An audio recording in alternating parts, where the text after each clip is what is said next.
Well, there's a wood chipper at a lumber company, and the sawdust falls off of it, off a conveyor belt, onto a conical pile on the ground.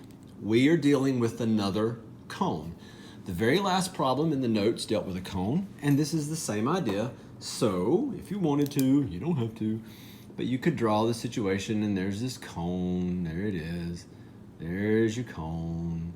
And what's happening is there's this little conveyor belt. Now I'm just wasting your time drawing this thing. And all these things are just falling off of a conveyor belt, these little sawdust things, and it's making the cone grow, okay? It's increasing in height, in volume, in radius, all these things. So let's read, starting with the second sentence. The diameter of the pile is generally the same as the height of the pile. Stop right there. The diameter. You can put diameter equals height, and that is fine, but in a few minutes you're going to need to change it because we really need radius. When we're dealing with the volume of a cone, we're dealing with the radius, and that is equal to the height. Okay?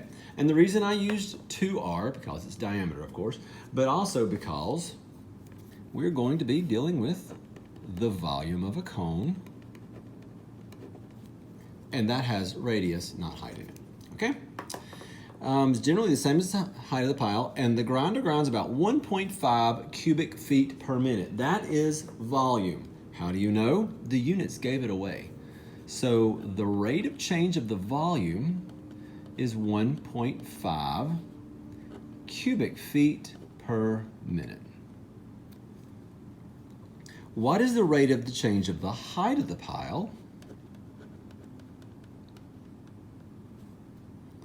when the height is 10 feet? Okay, let's jump in. I would love to do the product rule. You probably don't want to. Actually, I really don't want to either, because we have nothing about radius here except for this relationship between radius and height. So we are going to replace radius with height. Okay, let me say that again. They give us height, they ask for something related to height.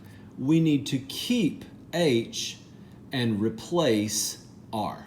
So what we're going to do is take this little guy right here, and we're going to solve it for r, which means r is equal to h over 2.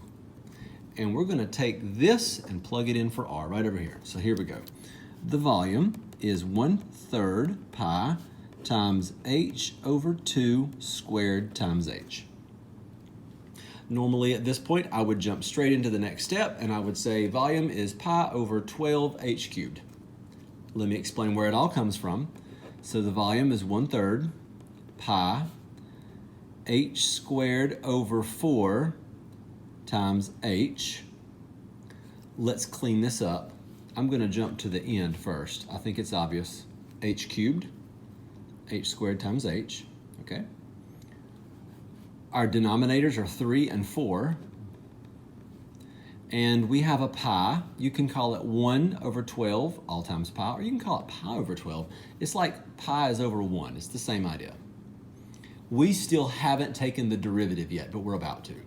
So let's take the derivative. Pi over 12 times 3 would be 3 pi over 12. That's 1/4.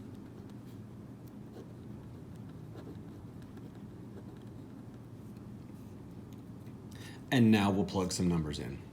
We're ready to go. So the rate of change of the volume is 1.5. It's pi over 4. H is 10. And dH dt is what we have there. We'll grab a calculator. We'll solve this. Let's get an answer. The rate of change of the height at one specific moment is, okay, here we go. 1.5 times 4 divided by pi. Trying to make the screen brighter, it's not working. And divided by 10 squared. And this is what we have.